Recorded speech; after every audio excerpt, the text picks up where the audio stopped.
Olá pessoal, sejam todos muito bem-vindos à nossa primeira live do ano, aqui direto da Escola de Saúde da nossa Santa Casa. Meu nome é Cristiane, sou enfermeira aqui da nossa escola e hoje o nosso convidado é mais que especial, tá? Para todo mundo que começa o ano já querendo pensar na saúde, então nada melhor que a gente trazer o doutor do nosso coração, né? Doutor Eduardo Reigota, que está aqui com a gente. Doutor, fala aí pro pessoal um pouquinho, se apresenta, o pessoal de casa conhecer o senhor. Olá, tudo bem? Meu nome é Eduardo Reigota, é um prazer estar com vocês hoje, falar sobre esse assunto, um assunto bastante relevante para o dia a dia, e nós estamos aqui para contribuir, acima de tudo, com mais conhecimento, ou compartilhar esse conhecimento. Eu sou médico cardiologista, formado em 2006, atuo na área do exercício também desde esta época, principalmente fazendo os testes ergométricos, testes cardiopulmonar, que é aquele conhecido teste da máscara, que põe a máscara e o atleta faz o exercício com aquela máscara para avaliar a sua capacidade cardiorrespiratória. E também sou médico especialista em medicina do exercício e medicina do esporte. E há mais ou menos 5 anos nós somos responsáveis por um serviço de reabilitação cardiovascular e atualmente seria a área que mais tenho atuado, né? Então, obrigado pela oportunidade, vamos lá, né? A gente agradece muito, doutor Eduardo, o senhor ter aceito o convite, né, e vir aqui falar um pouquinho sobre esse tema tão importante. E também para vocês que estão em casa, pessoal, não esquece de já deixar as suas dúvidas. O doutor Eduardo vai estar falando aqui um pouquinho sobre esse tema que é o coração de atleta. Então, pessoal, já deixa suas dúvidas aí que a gente já no decorrer da palestra do doutor Eduardo, a gente vai estar perguntando e ele vai responder ao vivo aqui para vocês. Então, vamos lá, doutor, é com o senhor. Ótimo. Então, coração de atleta, na verdade, o que significa esse assunto, né? Na verdade, são corações, né, de pessoas que praticam atletismo há muito tempo e que desenvolveram adaptações tanto na estrutura, vamos dizer, morfológica desse coração, como também em outras características que vão aumentar o desempenho desse atleta. Então, na verdade, esse coração ele sofre uma adaptação que faz com que essa adaptação aumente a performance desse atleta, né, desse profissional, o que faz com que ele tenha vantagem diante dos outros e que faz com que também, muitas vezes, ele tenha uma capacidade cardiorrespiratória elevada, que foi produzida justamente por situações fisiológicas, que seriam situações benignas, né?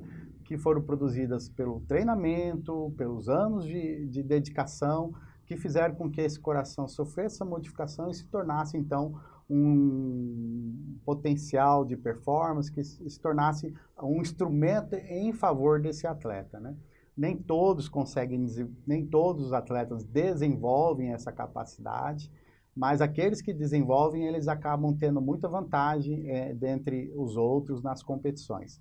Então, o coração de atleta, ele é um tema relevante, porque muitas vezes esse coração, por ser um coração de tamanho aumentado, um coração às vezes que tem uma espessura maior, muitas vezes ele se confunde com um coração patológico ou com cardiopatias. Então, Isso é importante a gente saber discernir essa diferença. E, doutora, assim, eu tive também, né, vendo, e a gente vê realmente que é diferente. O tamanho dele é bem maior do que uma pessoa sedentária, Exato. né?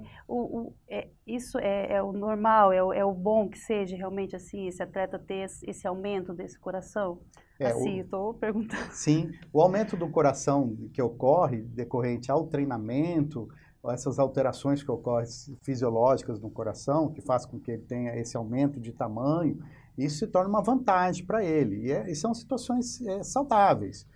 São situações que muitas vezes também o médico ele precisa ter o cuidado de não excluir uma pessoa dessa de um campeonato ou de não proibir ele de continuar a profissão dele. Então é muito importante ter esse conhecimento, porque pode ser enganosamente interpretado de forma errônea, né? Achando que é um problema cardíaco quando não é.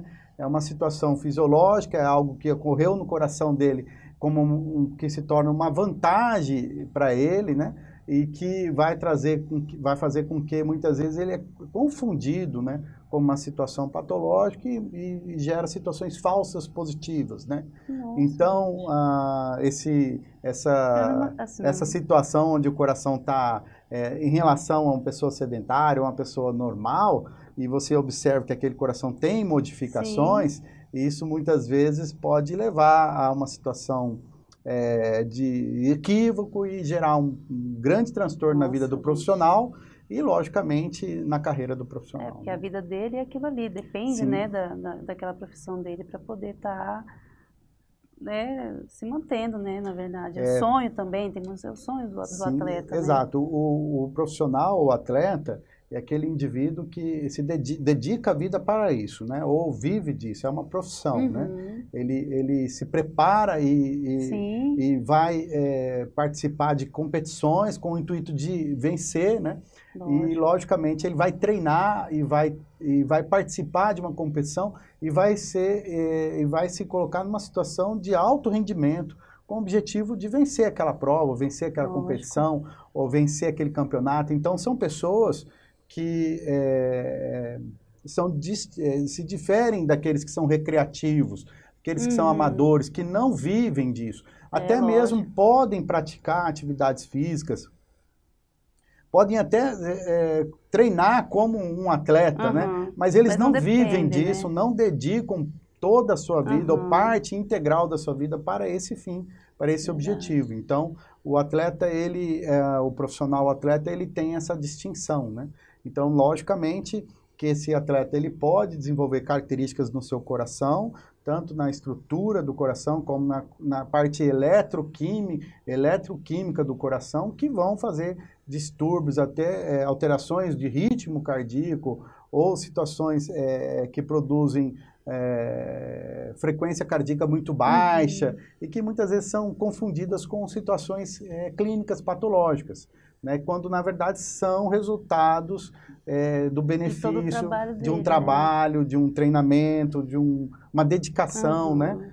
Que se torna uma vantagem para ele, né? Acima de tudo. Pergunto agora, isso é vantagem para esse atleta? Sim, isso se torna uma vantagem, com certeza. Maratonistas, né? Atletas de alta performance, indivíduos que fazem competições ou provas de endurance de longa distância. Esses indivíduos, lógico, eles vão ter a vantagem. Eles têm uma resistência? Sim, tem uma resistência. A mais do que os outros? Vamos dizer que eles são mais econômicos, né? Enquanto que o indivíduo que não tem essas vantagens no seu coração acaba sofrendo mais para atingir o mesmo objetivo, eles fazem isso com mais tranquilidade, né? Jesus, com mais economia, né? Seria um carro mais econômico, né? Oh, Jesus! Nossa, que benção, doutor. Eles sabem disso, né? Alguns estão nos ouvindo agora, sabem que essas vantagens o acompanham, né? E que muitas provas que eles veem colegas se matando para fazer, eles fazem com mais tranquilidade, né?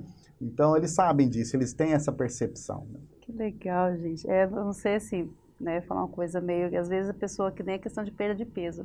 Tem indivíduos que eles têm uma facilidade tão grande para perder peso E eu disse, nossa, pena, faz aquele esforço que... Sim, é lógico que isso é um outro assunto, né? A gente não sim, está só, não tá gente... voltado para isso. Mas, assim, isso está muito relacionado ao metabolismo basal da pessoa, né? E talvez a doenças que a pessoa tem que dificultam o emagrecimento, sim. ao estilo de vida. Então, questões hormonais, né? Estilo de vida, vamos dizer, o cotidiano do dia a dia, o metabolismo basal, o sedentarismo, a prática de atividades regulares. Então, isso tudo vai fazer com que esses indivíduos ou essas pessoas tenham mais dificuldade para emagrecer e engordam com mais facilidade. Nem se fala engordar, nem se fala. Não, mas que legal, doutor, mas é muito bom, assim, eu achei interessante, né, quando eu falei gente, como, né, ele muda totalmente a fisiologia do atleta, né, é aquele que realmente pratica, e tem uns que, quando tem essa tendência a ter esse aumento, realmente é uma coisa que não é patológica, é uma coisa que vem beneficiar ele ainda mais. Sim. Lógico que a treinabilidade, o período que esse indivíduo, ele recebe esse estímulo na vida dele, né? A dedicação proporciona com que ele possa desenvolver essas características no coração. Mas, assim, nem todos vão fazer essas características, ou vão desenvolver essas características. E alguns esportes vão favorecer mais, outros vão favorecer menos, né? Dependendo do tipo do esporte ou do tipo de modalidade, vai desenvolver características diferentes. A gente tem isso na aula, né? E tem algumas coisas que a gente pode mostrar para as pessoas para que eles possam ver isso de forma mais clara, né? Assim, a grande questão que acontece é justamente essa daqui, né? O eletrocardiograma. Então, assim, muitas vezes, aí nós falamos com os colegas médicos que não são da área da cardiologia, os residentes de medicina, nós né? temos bastante. Alguns profissionais da área da saúde que vão se deparar com avaliações, muitas vezes pré-participativas, aqueles famosos atestados médicos, né, para poder frequentar uma academia. No caso do atleta, muitas vezes os comitês, né, os centros organizadores pedem um atestado médico para ser apresentado para o comitê com fins de documentação para que ele possa participar daquela prova ou para que ele possa ser inscrito e assim por diante. Então, o eletrocardiograma, ele tem assim uma polêmica muito grande em cima dele, porque na Europa teve um impacto muito grande usar o eletrocardiograma, principalmente porque eles diminuíram drasticamente a ocorrência de morte súbita dos atletas numa região da Itália. E esse foi um impacto muito grande, né? E isso fez tão diferença que lá é estabelecido, é obrigatório a realização do eletrocardiograma. O Brasil, ele segue uma linha também conservadora, no sentido de que pelo menos fazer o eletrocardiograma além da anamnese, que é a história clínica, o exame físico, né? Nada substitui ainda aquela questão do médico sentar, avaliar, ouvir a história, principalmente porque alguns exames nessas questões de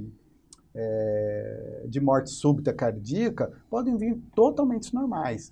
E numa pista de uma história familiar bem colhida, você pode, às vezes, identificar familiares de primeiro grau que tiveram morte súbita, e isso chama muita atenção. Ou que tem a doença, a cardiopatia hereditária, e que isso chama muita atenção. Então, às vezes, você precisa ter um alto grau de suspeição para não deixar que esse indivíduo seja avaliado, deixar de ser melhor avaliado.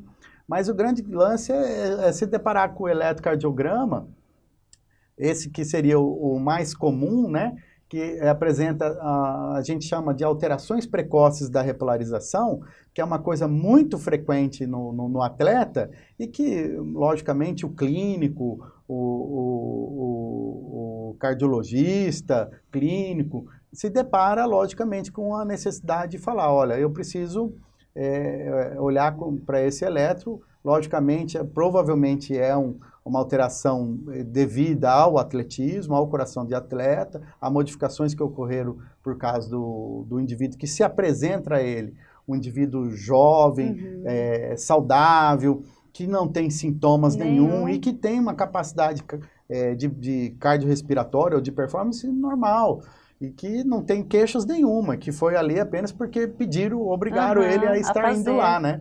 Então, logicamente, quando se depara com um eletro desse, ele vai entender que esse eletro tem características de normalidade, mas esse conhecimento, muitas vezes, no clínico geral, que não tem um conhecimento aprofundado, chama atenção o eletrocardiograma.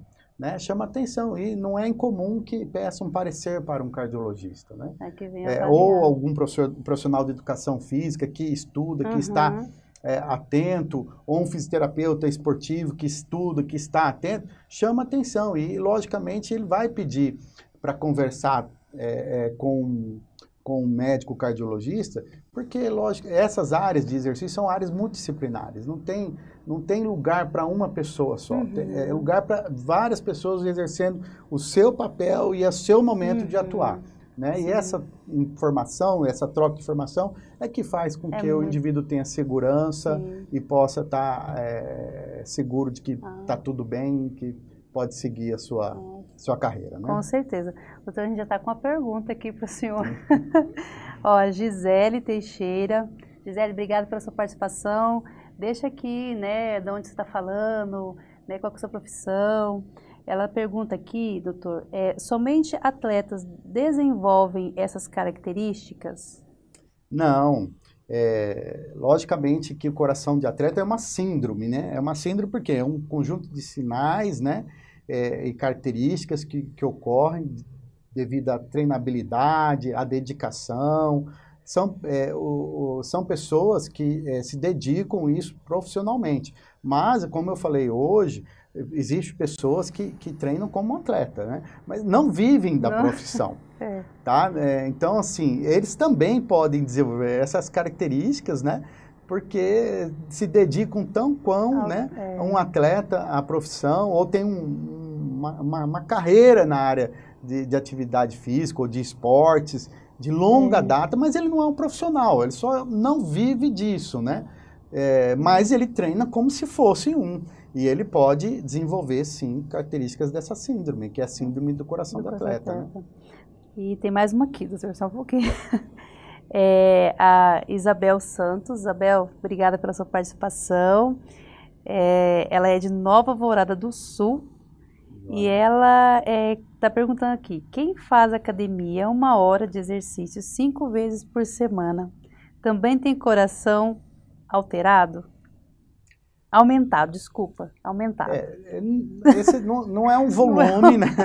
Esse não é um volume de exercício para desenvolver isso, né? O atleta, ele tem muito mais que esse tempo de dedicação por semana e por um período muito longo da sua vida, em que ele tem a possibilidade de desenvolver essa síndrome do coração de atleta.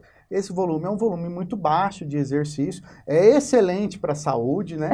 Não tenha dúvida, assim. Olha, é possível que que você desenvolva algumas características, sim, dessa síndrome, né? Por exemplo, uma frequência cardíaca mais baixa, de repouso, né? A capacidade cardiorrespiratória elevada. Depende muito do tipo de exercício que a pessoa se dedica. Pode desenvolver, logicamente, até algumas alterações do ritmo cardíaco que foram produzidas ali, mas assim, dificilmente vai desenvolver aquele coração grande, com grandes capacidades de receber grandes volumes de sangue, uma máquina de eficiência que faz com que esse indivíduo tenha uma grande capacidade. Esses grandes atletas aí, maratonistas que ganham provas com facilidade, né?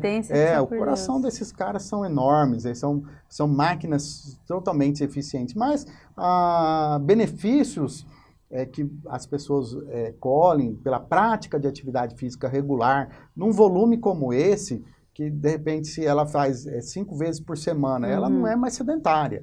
É uma pessoa que está fora de sedentarismo. Por si só, ela já está tendo um grande benefício na vida. Verdade. Né? Vai viver muito mais, vai ter uma sobrevida muito maior que a população pária da sua idade, do mesmo sexo, da mesma etnia, e que com certeza vai ter uma longevidade, porque o sedentarismo que é o grande vilão, na verdade, Verdade, né? doutor. Mas pode continuar, doutor. Chegando, eu já vou perguntando para o senhor. Tá, então tá bom. Assim, então, existe algumas características, né, que eu acabei de comentar, que também produzem no coração, não só a questão morfológica, que o coração aumenta de tamanho, aumenta de espessura, é um coração mais eficiente, mas também tem alterações eletroquímicas, né, ou alterações que ocorrem no eletrocardiograma ou no ritmo cardíaco, que são alterações que a gente considera benignas, né? Por isso o sinalzinho de joia lá está dizendo sim que algumas alterações, isso para os médicos, principalmente os clínicos que estão nos assistindo agora, algumas alterações como um bloqueio do átrio ventricular de primeiro grau, desde que ele não seja muito prolongado, né? Os colegas sabem, aqueles bloqueios maiores de 400, de 0,40 segundos, maior que 0,40 segundos, já é um bloqueio preocupante, mas esses menores que esse valor, ele então é um bloqueio benigno, não há nenhum motivo para a gente se preocupar para esses grupos de pessoas, né? Eles podem até fazer o bloqueio de segundo grau, MOPS 1, aquele que vai avisando e aí tem uma P bloqueada, isso eu estou falando com os colegas médicos, né, que conhecem muito bem essas alterações. Bloqueio do ramo direito, isso não é incomum a gente encontrar, principalmente distúrbio do ramo direito, atraso do ramo direito, né? Depende da terminologia, mas assim, é muito comum encontrar isso nos atletas. Há também situações onde indivíduos que desenvolvem coração grande têm sobrecarga de ventrículo, né? Só que é um dado isolado, ele não tem outros fatores junto com a sobrecarga, como sobrecarga do átrio esquerdo, como disfunção diastólica, ele tem ou outros critérios de sobrecarga de ventrículo esquerdo, é aquele índice socológico isolado, esse daí é devido ao crescimento excêntrico do coração que ocorre, e também não nos preocupa. A repolarização precoce é uma das coisas mais comuns a gente encontrar no eletrocardiograma, né? Então, assim, às vezes tem frequências cardíacas muito baixas, e quando dorme chega até fazer 30 batimentos por minuto, né? São vantagens, são efeitos vagotônicos, né? Que ocorrem, acentuação do efeito vasotônico sobre o nó sinusal, sobre o marca-passo do coração, que faz com que esses indivíduos tenham um batimento de repouso muito baixo, mas isso não interfere quando ele começa a fazer alguma atividade física. A frequência cardíaca, ela pode chegar até a frequência máxima, mas a verdade é que até no esforço submáximo, por isso que eles são econômicos, né? Quando eles estão em esforço submáximo, eles ainda mantêm a atuação do sistema parasimpático, eles passam a anular a partir de frequências acima de 130, né? Então eles economizam esse período, que é um esforço que a gente fala moderado, um esforço que não está na alta intensidade, né? Mas muitas vezes pela distância eles conseguem levar mais longas distâncias por ser mais econômico. Efeitos que vêm advindo dessas alterações autonômicas que ocorrem no coração. Isso a gente está falando com os colegas médicos, né? Às vezes podemos até ter ritmo juncional, isso chama atenção. E nos afrodescendentes, não é incomum você encontrar a inversão de onteia nas paredes precordiais. E talvez as alterações que mais chamam a atenção. Mas nesse grupo de pessoas não nos chamam a atenção, geralmente são consideradas alterações benignas, mas isso, logicamente, não nos exima, não nos isenta de fazer um inquérito, uma anamnese, um exame físico bem detalhado, e muitas vezes, numa situação que a gente chama de zona cinzenta, ter que investigar melhor e saber se tem alguma outra situação por trás, né? O grande lance de você fazer o diagnóstico diferencial, é lógico, é aquele grupo de pessoas que está numa zona que a gente chama de penumbra, né? Cinza, de nuvem, né? Será que, né, esse indivíduo que nos apresenta, será que não é um coração patológico, uma situação tão discreta? Às vezes eles têm condição cardiorrespiratória boa, às vezes eles estão treinando, né, como os outros, às vezes sente alguma coisinha ou outra, mas normalmente acha que é por causa do cansaço, enfim. Não são pessoas que estão limitadas, que vêm com sintomas exuberantes, que se apresentam com sintomas exuberantes, né? Eles têm boa capacidade física, né? Mas apresentam esses detalhes que nos levam a essa necessidade de diagnóstico, né? Aqui são situações que a gente coloca como um joia para baixo, né? Invertido, que nos chamam a atenção no eletrocardiograma, né? Quando a gente vê aquela sobrecarga que não é mais isolada, tem outros critérios de sobrecarga, existem outras condições de sobrecarga junto, como no átrio, existe também situações de frequência cardíaca muito baixa, pausas sinusais muito elevadas, muito prolongadas, maiores que 3 segundos, e alguns padrões de supra, de ST, que muitas vezes, né, os colegas médicos sabem o que eu estou falando, que se assemelham ao diagnóstico diferencial da repolarização precoce, que tem as características típicas, que precisam ser, que nos chamam atenção, como na síndrome de Brugada, nas situações que ocorrem também em relação de pré-excitação ventricular, e nas sobrecargas, enfim. A hipertrofia do ventrículo direito também pode ocorrer no coração de atleta, né? Mas ela nos chama atenção quando tem desvio do eixo para a direita, isso nos chama atenção. Quando tem sobrecarga do átrio direito, tem que nos chamar atenção, né? E situações de inversão de onda T, infradesnivelamento, também são situações que nos têm muitas vezes semelhança com aqueles padrões de repolarização precoce, principalmente nos afrodescendentes, que inverte a onda T. Essas situações também acabam nos levando à necessidade, quando elas têm essas características, ondas Q patológicas, né? Na parede inferior é muito comum aquela onda Q diafragmática, que muda com as manobras de respiração, mas as patológicas são fixas, são duração e amplitudes marcadas, né? E nos chamam a atenção. O bloqueio do ramo esquerdo sempre tem que ser investigado, né? São situações que eu estou falando aos colegas médicos, eles sempre têm que ser investigados, né? Doutor, deixa eu só uma perguntinha que a gente recebeu aqui, vou falar para o senhor rapidinho. Okay. A Mari, ela deve ser educadora física, né? Ela pergunta aqui para o senhor: Mari, obrigada pela participação aqui, fala de onde você está falando, né? Ela pergunta aqui: o atleta que não desenvolve essa síndrome, o rendimento dele será inferior? A primeira pergunta dela. Se for inferior, ele pode alcançar com treinos o rendimento esperado na modalidade?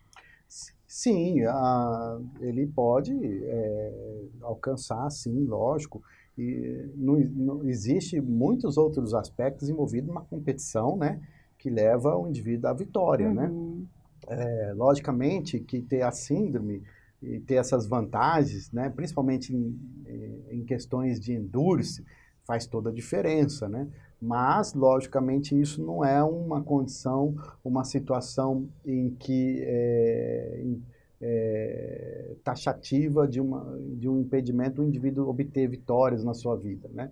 Logicamente que todo indivíduo que tem uma prática regular, que tem treinado, se dedicado, vai se beneficiar de situações, como eu falei, que vão ajudar ele muito. Ele pode não ter desenvolvido um coração muito grande, que tem uma grande capacidade de receber volume, ejetar volume para poder fazer o exercício, não precisa elevar tanta frequência cardíaca. Além disso, existem todas as condições periféricas, né, em que também o nosso organismo pode se tornar econômico, né? Quando as fibras musculares elas sabem lidar com oxigênio muito bem durante as provas, elas são tolerantes à falta de oxigênio, são capazes de economizar também na periferia, né? Os músculos Toda a questão que eu falei também pode ocorrer como frequências cardíacas mais baixas. Então, assim, as modalidades e os tipos de esporte, toda a questão do preparo físico, da treinabilidade, da experiência que o indivíduo tem com aquela prova, da maturidade, do aspecto psicológico, as questões, eu acho que de experiência também vale muito, né? Mas, assim, nós estamos falando de uma síndrome que é resultado naquele indivíduo que produz para ele também um resultado consequente também na sua performance, né? Aqui tem outra aqui, ó, a Vanessa Vieira. Obrigada, Vanessa, pela participação. Ela fala aqui, meu pai tem os batimentos de 48 a 50. É normal, ele joga futebol nos finais de semana. Qual que é a idade dele? Então, aí ela não colocou aqui a idade, Vanessa. Assim, presume-se que é uma pessoa acima de 50 anos. Aí nós estamos falando de atleta master, né?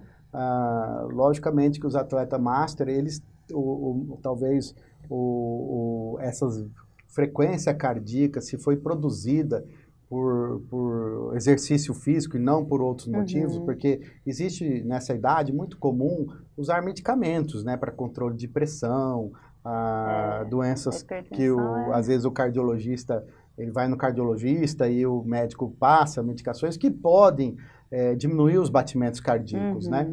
Principalmente 53 anos, doutor. 53, sim.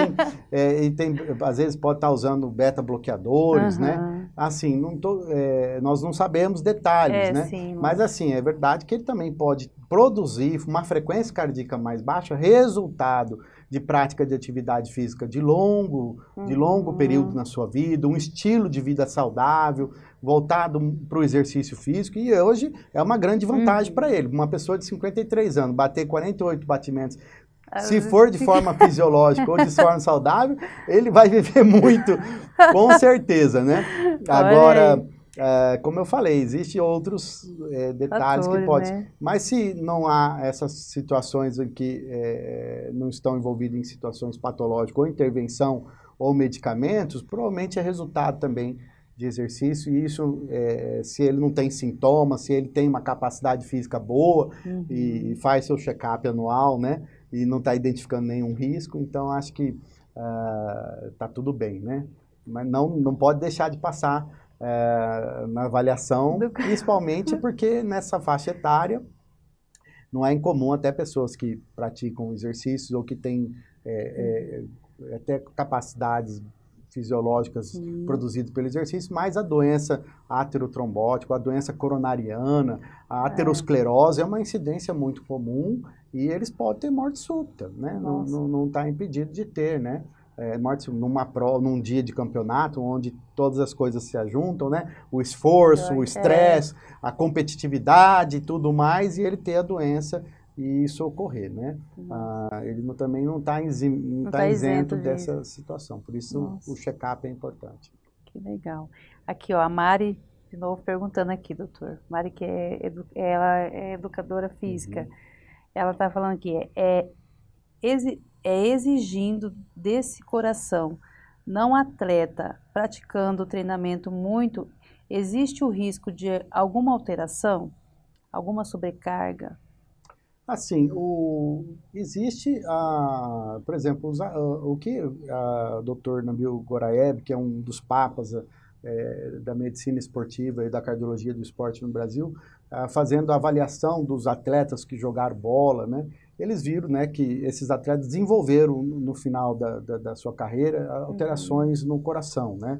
Uns desenvolveram arritmia, outros alterações de fibrose no coração, devido ao excesso de volume de exercício que eles foram submetidos de alta performance por longo período. Existe até, eu acho que lá para frente tem um slide que mostra até uma balança às vezes desfavorável pelo excesso de volume de exercício. Isso também é um pouco controverso, mas enfim, há possibilidade sim por excesso de volume de treino, de longo período da vida. Não foi baixa a incidência de fibrilação atrial nesses futebolistas, né? Não foi baixa as alterações de fibrose no ventrículo direito, nesses indivíduos que se submeteram a alta performance, treinamentos de alta performance, de longas horas por dia, por semana, que acumularam isso ao longo da sua vida e tiveram e desenvolveram alterações, né? Agora, isso daí situações crônicas, de longa data, né? Agora, existem situações agudas, né?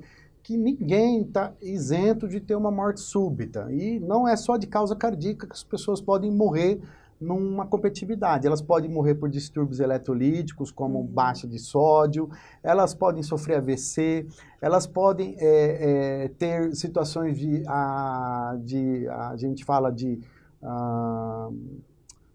popularmente falar de insolação, né? Eu até esqueci o termo aqui, mas assim, eles podem ter morte por causa da hipertermia, né, excessiva. Eu acho que teve um bioquímico, acho que ano retrasado até, que morreu por causa disso, né, por causa de ter tido submetido a altas temperaturas e chegou a um estado gravíssimo e acabou tendo uma morte cerebral e acabou morrendo em 24 horas, né? Nossa. Então, é possível isso acontecer. Existem outras causas de morte, né?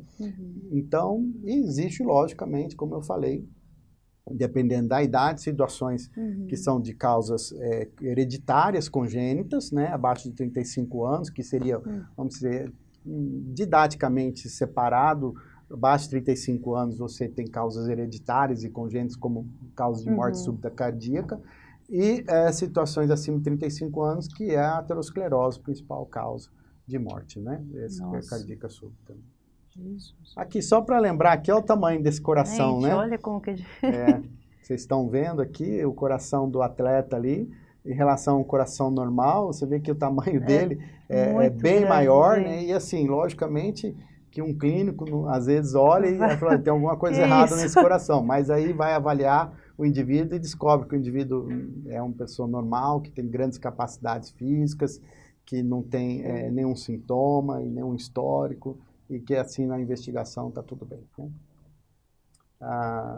Esse é, como eu falei, um teste cardiopulmonar muito utilizado para avaliação de atletas, né? Aquele VO2 que coloca a máscara e submete o indivíduo a exercício. Então, esses indivíduos atletas, um dos critérios para fazer o diagnóstico diferencial é que eles têm elevado VO2, né? Enquanto que indivíduos que têm uma cardiopatia têm um VO2 muito baixo.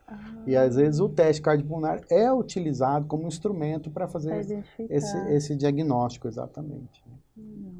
Existe também outras alterações no teste cardiopulmonar que também nos chamam a atenção entre aquele indivíduo que tem cardiopatia e o que não tem, né? Ok? Muitas vezes nós utilizamos o teste cardiopulmonar também para determinar frequências cardíacas de treino e assim por diante, mas é um método que tem custo, né? Então tem que sempre estar avaliando custo e efetividade, né? Nem todos os centros, todas as pessoas têm acesso. Alguns clubes têm isso rotineiramente, podem utilizar, podem lançar mão e utilizam com a gente chama de treinamento científico, né? Treinamento científico é quando você tem dados científicos ou dados na sua mão que você pode utilizá-lo, né? Não sei se vocês viram a última prova, né? Que eu acho que o queniano correu com toda uma estrutura tecnológica e ganhou fácil a prova lá, né? Então a tecnologia hoje, ela está a favor, né? Que legal. Só para mostrar aqui, vocês estão vendo um ciclista, né? Atingindo um VO2 62 ml por quilo minuto, né? Elevadíssimo, né? Elevadíssimo. Então dá para ver a diferença desse aqui, ó, 30 ml, quase que o dobro. Os atletas têm quase que o dobro, né, do valor do VO2. Então dá para ver claramente aí as capacidades, né? Também aqui a gente fala do limiar anaeróbico, que é aquela capacidade de tolerar o exercício por mais tempo. Também eles têm altíssimo valor, né? Então por isso são econômicos, né? Bastante econômicos.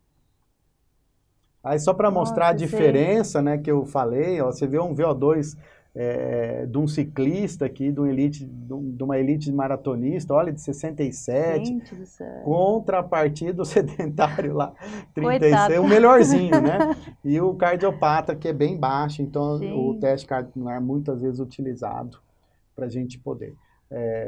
Também de recuperações de cirurgia, mostrando que o treino vai levando ele à melhora.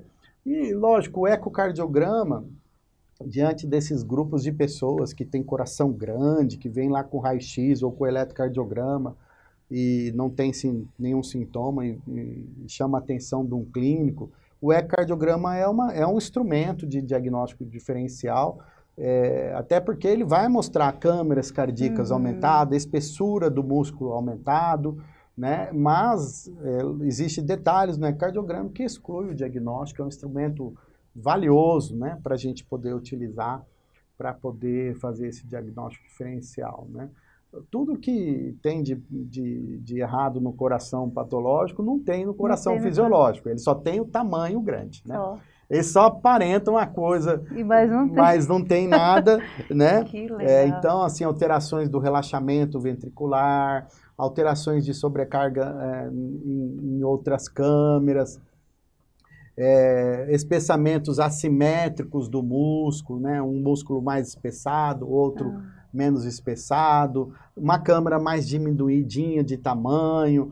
Então, assim, principalmente o relaxamento desses indivíduos é normal, ele não tem alteração do relaxamento, apesar do coração estar aumentado de tamanho, né? Dá para ver aqui, ó, o tamanho do septo, tanto da parede posterior como do septo ventrículo, eles têm tamanhos simétricos, eles não são assimétricos, produzindo, às vezes, estreitamento numa saída, movimento anormal de uma válvula. Então, isso não ocorre no coração fisiológico. É um coração aumentado de tamanho, mas com todas as características normais, tá? Com todas as características normais. Olha que exemplo, né? Talvez esse aí é a principal causa de morte súbita, né? Dessas questões aí de coração, de diferencial do que é doente, de patológico, ou do que é saudável. Essa é a famosa cardiomiopatia hipertrófica. Você vê o tamanho do músculo, praticamente a câmara do coração praticamente esmagadíssima. Essa é uma das causas de morte súbita, né? Um atleta de basquete morreu dessa forma lá nos Estados Unidos, ele tinha esse tipo de cardiopatia, né? Então, são situações que nos chamam a atenção no ecocardiograma e nos faz levar a investigações, né? Sempre existe critérios que a gente utiliza para fazer diagnósticos diferenciais. Para os colegas que estão olhando para o gráfico, agora os da área da saúde, né? Ver que o diâmetro do coração do atleta maior, a cardiopatia hipertrófica é um diâmetro pequeno, né? A questão da alteração do enchimento ou do relaxamento é alterado na cardiopatia hipertrófica. Você vê aqui a questão do VO2, né? Um VO2 grande para a cardiopatia, para o coração de atleta, enquanto que quem tem cardiopatia produz um VO2 pequeno, né? E um detalhe, né, que muitas vezes não é uma coisa que a gente consegue fazer na prática, se você quer fazer com que aquelas alterações que o indivíduo desenvolveu no coração sejam, vamos dizer, tirem a dúvida se elas realmente são alterações que foram induzidas, você tira o indivíduo do exercício, bota ele em sedentarismo e espera um tempo que elas vão regredir. Agora, você imagina se um atleta profissional quer isso, né? Mas vai detestar essa situação, né? Vai ficar maluco, né? Mas aí a tendência, né? Não tem um consenso ainda na literatura, se é 3 meses, 4 meses, 1 ano, 2 anos, mas assim, em praxe, acima de 3 meses, né? Até porque o atleta não aguenta ficar tanto tempo assim parado. E aí regride as alterações, né, morfológicas, eletroquímicas e assim a capacidade funcional. Então, você percebe que aquilo foi induzido pelas questões mesmo da assim, síndrome, né? Mesmo assim, precisa fazer essa pausa para que tenha Não, realmente não necessariamente. Isso é um não... consenso de um sim, é cardiologista só... hoje nós temos outros exames, né? Ah, Pelo amor de Deus, porque eu falei, gente, coitado, eles geralmente detestam essa vai questão, né? deixar doido. Aí, ó, aqui, eu não sei, a questão aqui, ó, de redução da espessura com o descondicionamento, né? Para coração de atleta é positivo, ou seja, ocorre essa alteração, o patológico não, sempre está lá, não vai sempre, mudar. exato, nunca vai mudar, né? Tá bom? Perfeito. As alterações do coração de atleta, todas essas questões aí que fazem essas modificações, que muitas vezes até num pronto-socorro, quem olha isso diante de um atleta que às vezes teve dor muscular, né? E foi lá porque a dor muscular ocorreu no peito. Então, se ele aparece com um eletrocardiograma desse, ele fica internado, né? É difícil até você provar, poxa, é um coração de atleta, mostrar né? que não é isso. Aí, lógico, num pronto-socorro a gente tem que fazer os diagnósticos diferenciais, mas o eletro já, por si só já chama atenção, né? Então, assim, as alterações que ocorrem no eletrocardiograma, às vezes alterações do ritmo cardíaco. Aqui está mostrando, você vê que um eletro bem alargado, isso tem que ser investigado, tá? Isso tem que ser avaliado. Aqui, interessante que eu não falei isso, que existe 2 tipos de crescimento no coração. De praxe, são 2 tipos de esportistas que se distanciam um do outro. Um é aquele indivíduo que pratica exercícios aeróbicos ou de endurance, de resistência, e aquele que pratica exercícios de força ou resistidos, né? Então, eles fazem também... existe o atleta que faz treinamento de força e que produz alterações no coração que são decorrentes à modalidade de exercício que ele pratica. Né? Porque no caso, por exemplo, eu não sei se vocês vão ver aqui no exemplo, esse coração, ó, é um coração normal, enquanto que esse é aquele indivíduo que faz exercício de resistência, de endurance, ele aumenta de tamanho em relação a esse, e a espessura também do coração aumenta junto, ele aumenta globalmente. O coração, que é o indivíduo de força, muitas vezes ele aumenta só de tamanho, a espessura, mas a câmera fica igual.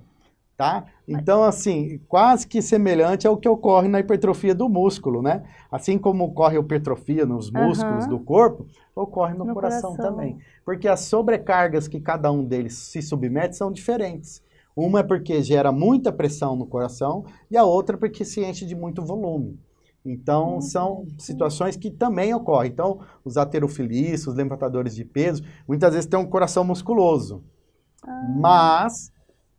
diferentemente dos corações que têm doença, é um coração que funciona normalmente. Tem o seu relaxamento, o seu desempenho, tem todas as suas funções normais. E se num determinado tempo ele parar nessas atividades... Pode regredir. Ele regride. Então, sim, pode correr o descondicionamento. Então, a situação que muitas vezes a gente encontra em adolescentes que ainda tem a expressão gênica de que vai desenvolver aquela hipertrofia, por causa que ele tem o favorecimento hereditário de desenvolver a síndrome do coração de atleta, como eu falei, nem todos têm esse privilégio, né?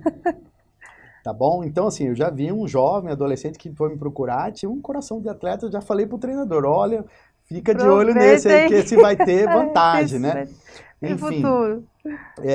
E só que existem expressões genéticas também de doenças patológicas, que ainda não se manifestaram, que a gente precisa também, muitas vezes, acompanhar esse indivíduo, né? E que eles podem se manifestar e desenvolver aquela cardiopatia hipertrófica. Então, aquela situação faz com que, às vezes, você tenha que fazer aconselhamento genético, principalmente se tem história familiar, se tem alguém que já tem um diagnóstico confirmado, então nós temos que fazer esse aconselhamento genético, né?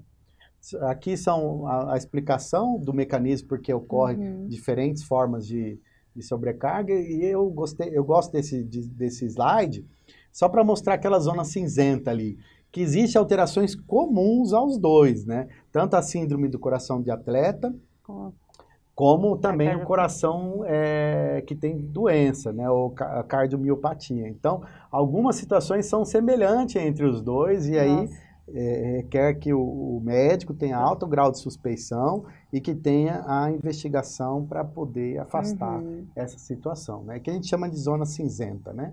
É a intersecção dessas duas zonas com situações que são parecidas, mas que exigem que o médico possa fazer essa investigação, né? E aí, da mesma forma, eu falo, o funcionamento do coração saudável é normal, enquanto que o do patológico tem alteração de relaxamento, de espessura, de desempenho do ventrículo e assim por diante. Deixa eu só falar, pessoal, manda dúvidas de vocês aqui, o doutor tá quase chegando no final da palestra dele, aproveita, tá, pessoal? Encaminha aqui para nós as dúvidas de vocês, aproveita quando o doutor Eduardo tá aqui, hein? Aí os colegas que estão acompanhando, mostrando o eletrocardiograma típico da miocardiopatia, diferentemente daquela alteração precoce da repolarização, dá para ver as alterações são bem marcadas, né? São bem prenunciadas, então isso daí nos chama atenção, né? Enfim, essa daqui é a famosa síndrome de Brugada. Você vê que parece até parece até aquela cócava de golfinho, né? Então, essa daí chama atenção no eletrocardiograma. E aí é uma das formas da gente estar diferenciando a alteração precoce da repolarização, né? Esse exemplo eu mostrei aqui para vocês para provar para vocês que o descondicionamento pode modificar o eletro, né? Você vê que o indivíduo ali em abril ele tinha alterações lá em cima com alterações da onda do eletrocardiograma, principalmente essa inversão aqui da onda, né? Destreinou, olha o que aconteceu com o eletro, normalizou, voltou a treinar e voltou a alterar, né? Então, descondicionamento é uma das formas que a gente utiliza para poder fazer esse diagnóstico diferencial. Nossa. Então, morte súbita, na prática desportiva, é um tema que está totalmente relacionado, né? Embora nós falamos sobre o coração de atleta e o assunto era esse, mas morte súbita cardíaca é um tema totalmente relacionado porque, é como eu expliquei, às vezes essa zona cinzenta, né, daquele indivíduo que tem um coração fisiológico produzindo resultados que vão trazer vantagens para ele e aqueles que têm doença cardiológica e que precisam fazer o diagnóstico diferencial, principalmente para esse tema, né? E não é incomum, como eu falei, as avaliações pré-participativas, né? Em todo lugar, né? Todo lugar. Então, vai para uma academia ou vai para uma competição na cidade, o atleta que precisa apresentar um documento num comitê para se inscrever, tudo isso leva a esse tema aí que chama morte súbita, que é a avaliação pré-participativa, que é um assunto muito interessante, né? Nossa, e a gente olha assim e fala, meu Deus do céu, são coisas assim, pessoas jovens que muitas vezes naquele calor do campeonato ali, perfeito. Você fica assim, você fala, meu Deus, como que... Então, como a morte súbita não é assim uma coisa muito frequente, até porque todo mundo está praticando exercício hoje. Tem campeonato todo final de semana na televisão, você está assistindo de basquete, está assistindo de futebol no mundo inteiro e ninguém está anunciando, ó, morreu um. De vez em quando fala, morreu um. É lógico que a frequência disso é muito baixa, né? A estatística disso é bem baixa, né? Mas, quando acontece, é uma situação que causa um grande alvoroço na mídia, nas situações, em todos os lugares, todas as instâncias sociais, porque aquele indivíduo dito como saudável, exemplo de saúde, né? E que, de repente, é jovem e que morre, assim, subitamente, né? Coisa que se espera para uma pessoa de idade, né? Que já viveu a sua vida e assim por diante. E que já tem, né? Já tem todo... Já tem um histórico. Convidado, exatamente. Várias coisas aí. Aqui, só para mostrar e reforçar aquilo que eu já tinha até falado anteriormente, né? Você vê que aquele jogador de basquete, o diagnóstico da cardiopatia hipertrófica, né? Você vê que o coração dele todo engrossado, câmara toda reduzida, e ele teve uma morte súbita, né? Muito triste, então, são situações bem dramáticas, né? Ok. São várias causas de morte súbita, não é só aquela, é uma das principais, mas existem muitas outras, né? os colegas que estão nos acompanhando, não pode deixar de esquecer que no Brasil, da doença de Chagas, né? A doença de Chagas ou as miocardites virais.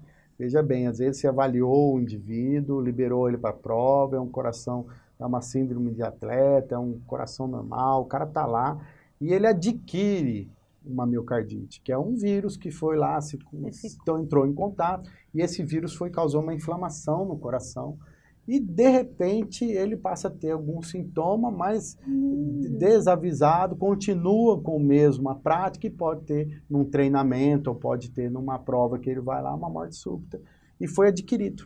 Né? Foi adquirido.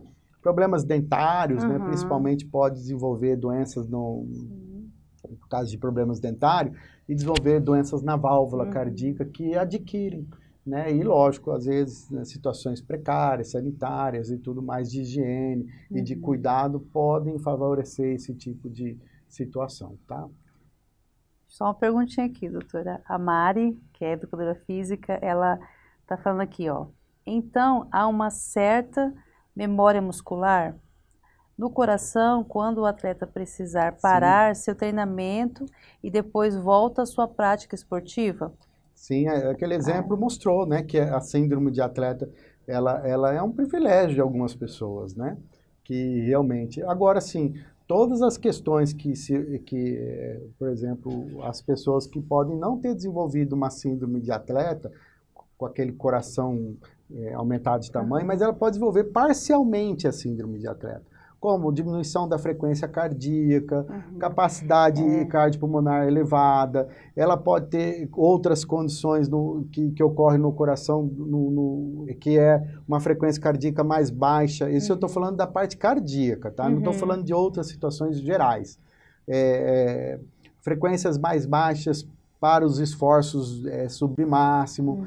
Então, capacidade de ter um desempenho do coração frente aos exercícios.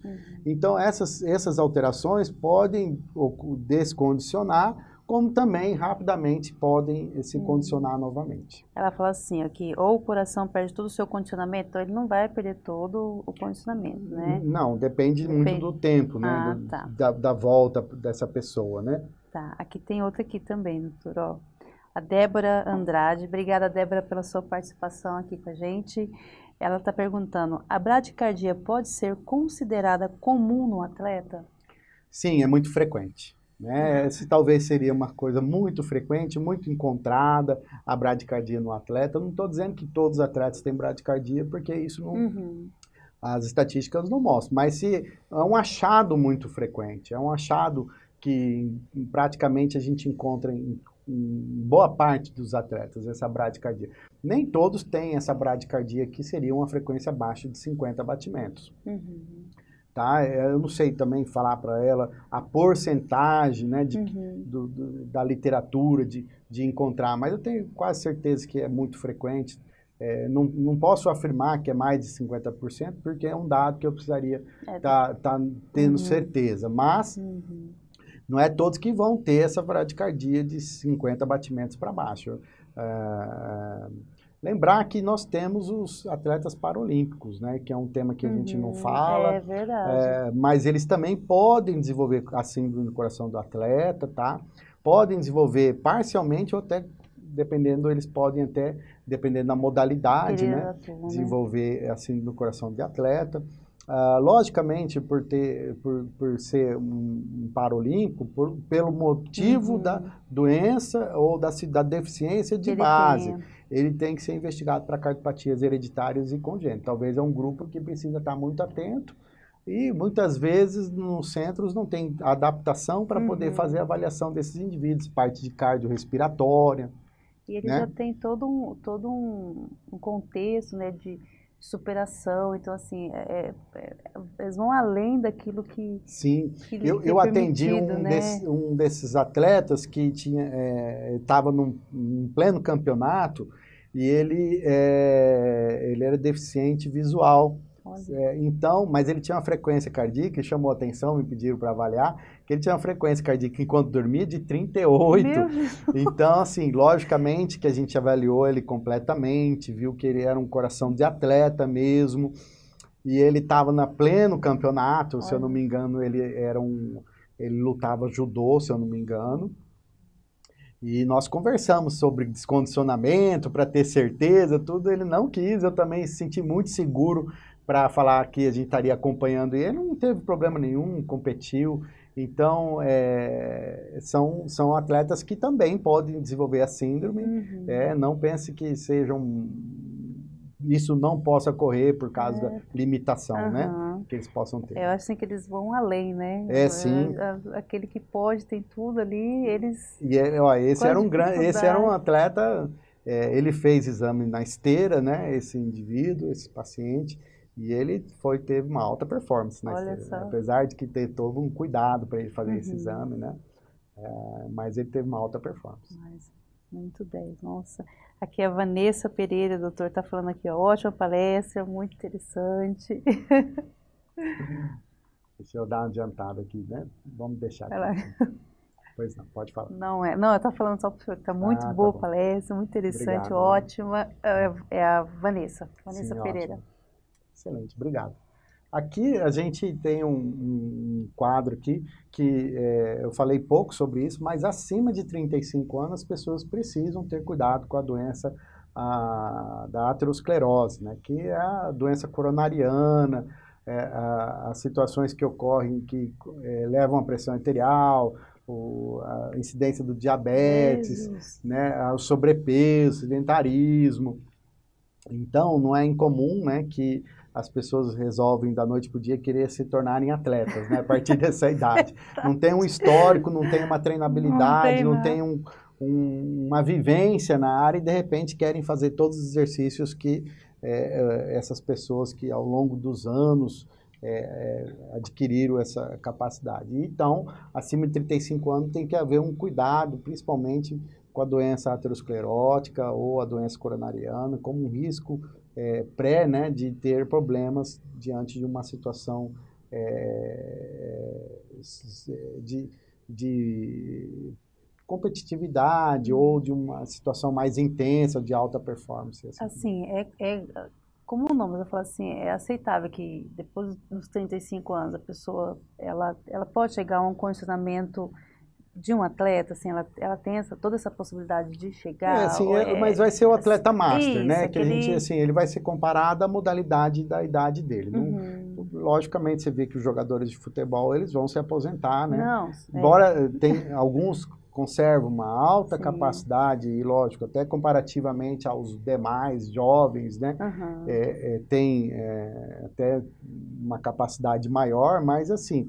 A tendência é que esses esportes tenham uma carreira curta, né? Porque eles vão entrar nas modalidades que são relacionadas à faixa etária, lógico, que eles vão ser superiores, vão ser atletas masters, né? Vão ser atletas que vão estar competindo em outras modalidades. Você vê que as provas de competição não misturam essas faixas etárias, até para não ocorrer situações de injustiça, né?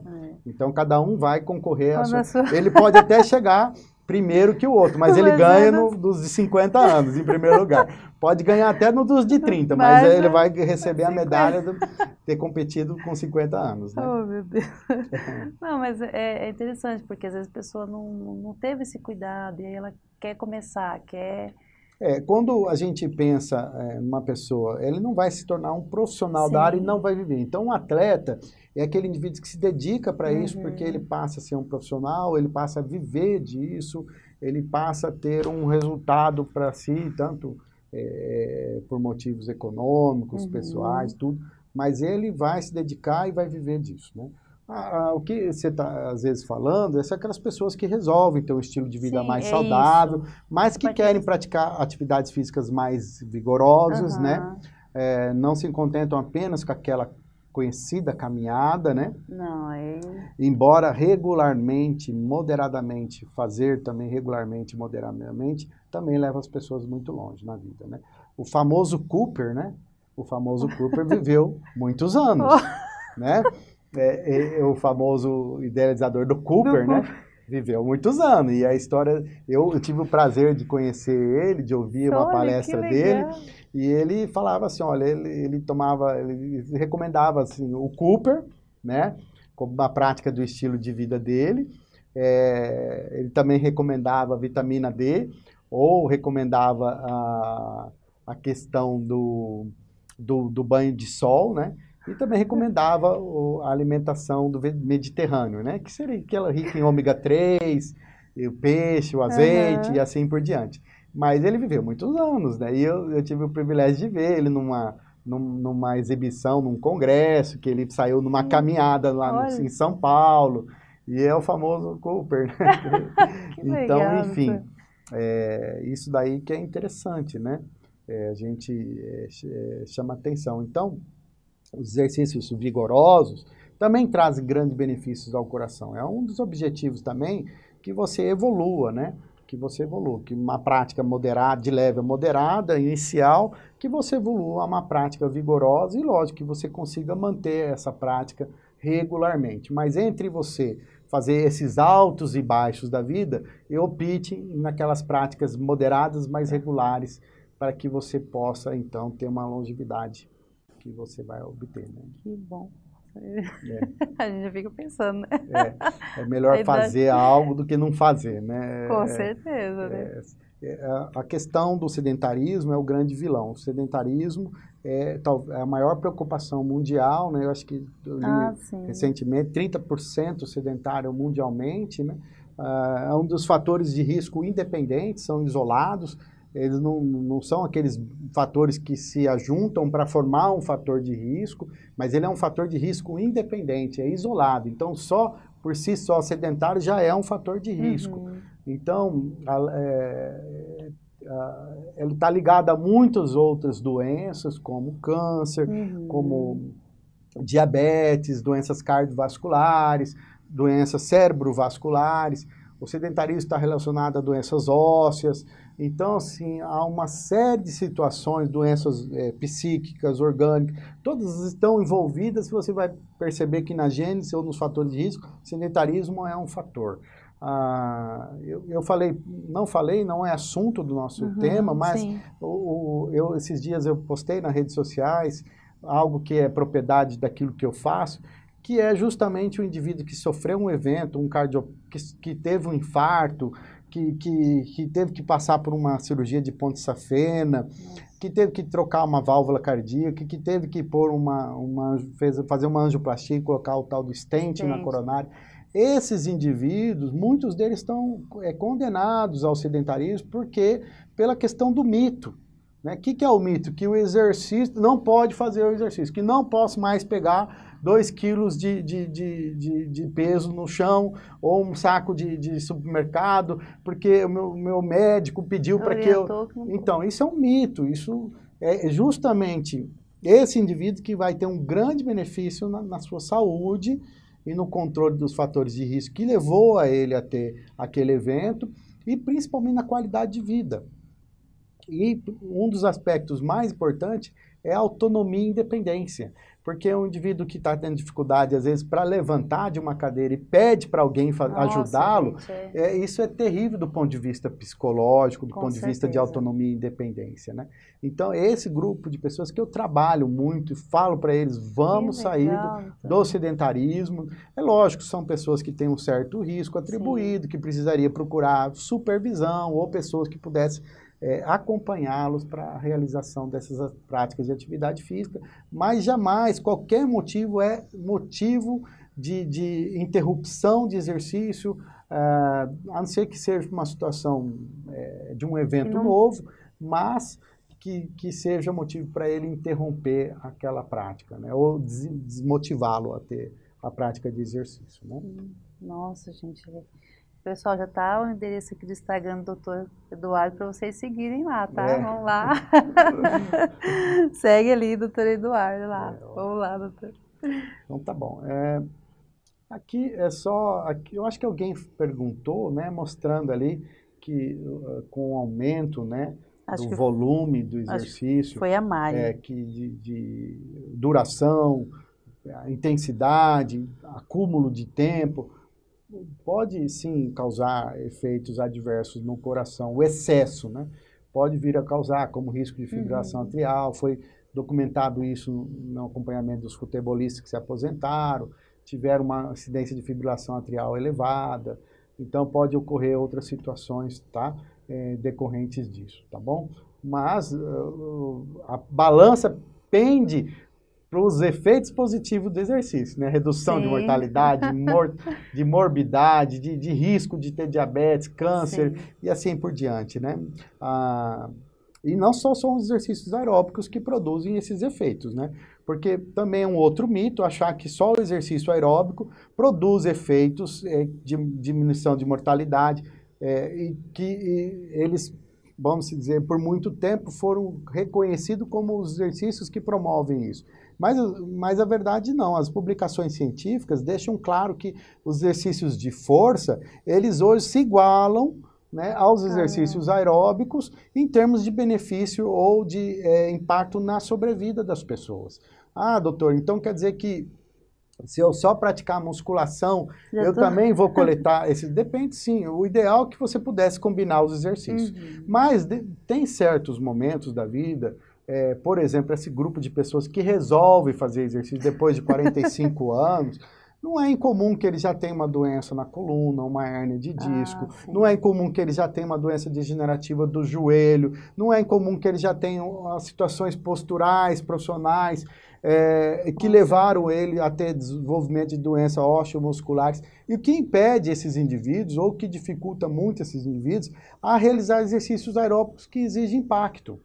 E contrações repetitivas de longa duração, como alguns exercícios como corrida, bicicleta, natação, que exigem certas habilidades e certo condicionamento físico prévio e que também exige condições musculoesqueléticas que sejam adequadas, né? Então, esses indivíduos começam a fazer exercício, tem que parar porque a coluna dói, porque o joelho passa a doer, então interrompe o ciclo. A musculação é o excelente e o melhor exercício para esse grupo de pessoas. Você não precisa de muito tempo, 30 minutos é o suficiente para aumentar a sobrevida das pessoas. Homens que fizeram musculação 30 minutos por semana viveram mais do que não fizeram nada. Então, é um exercício que você pode fazer em 30, 45 minutos, pode fazer 2 vezes por semana e colher grandes benefícios à sua saúde. Diminuição de mortalidade cardiovascular, de câncer, melhora do estado da capacidade, inclusive aeróbica, melhora dos fatores de risco, como melhora da composição corpórea, aumento do músculo do corpo, que melhora o metabolismo basal. Quem melhora o metabolismo basal é o músculo, não é a gordura. A gordura causa resistência insulínica, a gordura causa um monte de problema hormonal, a gordura é inflamatória no nosso corpo, então aumentar a massa magra no nosso corpo é muito importante. E os exercícios de força fazem isso de forma muito eficiente. São exercícios extremamente fáceis de ser aplicado, muito seguros ao coração, porque alguns pensam que não, mas o exercício mais seguro ao coração é a musculação.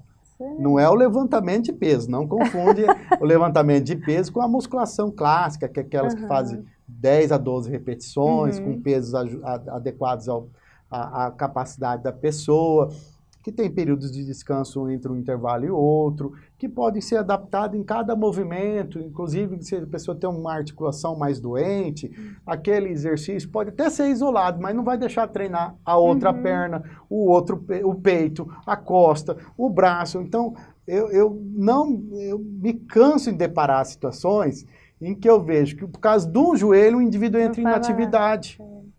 Enquanto que ele pode treinar as outras coisas, pode fazer outros exercícios. É muito fácil, que é a condromalácia, né? Que assim, para tudo, às vezes até os profissionais da área da saúde mandam parar, achando que aquele exercício que está... São doenças pré-existentes. Você precisa fazer uma adaptação local, mas é um processo adaptativo. Tratar aquela situação, mas não parar e nem pôr o indivíduo em 6 meses de inatividade e assim por diante. Muitas vezes a prática de exercício, que nem acostumado para quem faz o agachamento, tá? Não pode fazer o agachamento. Tem outros tipos de exercício que podem ser substituídos. E muitas vezes, se fazer da forma correta, você vai fazer com que a musculatura seja fortalecida e acabe... Existe o ciclo vicioso da dor. O ciclo vicioso da dor, eu conheci esse ciclo vicioso através do Dr. Santarém, um famoso fisiatra no Brasil, que ele explica o ciclo vicioso de uma forma maravilhosa, né? O ciclo vicioso da dor se dá porque a articulação está instável, porque os tendões e os músculos estão fracos, E aí, então, essa instabilidade gera dor. Aí, o indivíduo faz o quê? Ele entra em imobilidade, que faz com que as articulações, os tendões e os músculos fiquem mais fracos.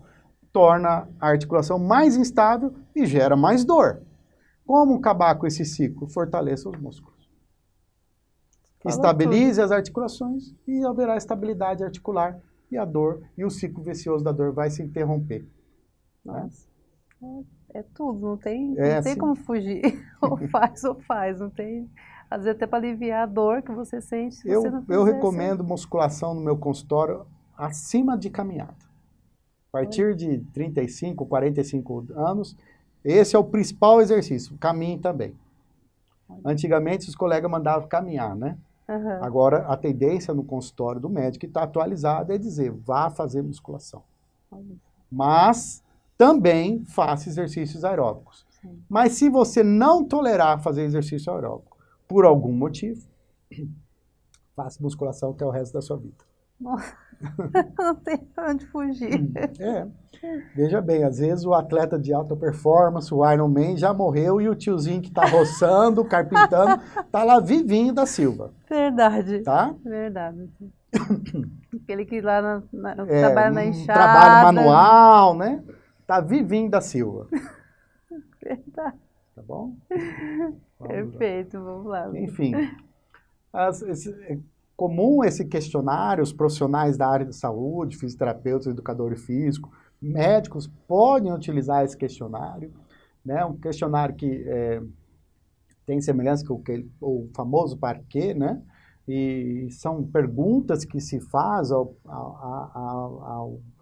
aquele que está ingressando, né, numa atividade física, que muitas vezes pode ser até colocada assim, através de um inquérito mesmo, papéis que faz xerox e pede para a pessoa preencher, né? Se houver alguma pergunta que seja sinalizada ou respondida positivamente, é importante que ele passe numa avaliação médica primeiro, antes de se liberar para a prática de exercícios mais moderados a intenso. Porque exercício leve não precisa de autorização médica, não. Você não pode fazer. Até porque, veja bem, as pessoas estão andando para cima e para baixo. É um mito achar que, de repente, lá no consultório, a pessoa vai chegar lá e falar, não vai fazer nenhum exercício. Mas ele veio andando no consultório. Não pode fazer nada. Entendeu? E ele faz as coisas na casa dele. Sim. Agora, exercícios moderados a intensos, há necessidade, sim, de fazer avaliações médicas antes de se intensificar um programa. Tá? Diante de situações que têm respostas positivas aqui, né? Lembrei, né, muito bem que existe uma didática para separar as idades, né? Aqui só mostrando também que as pessoas que têm...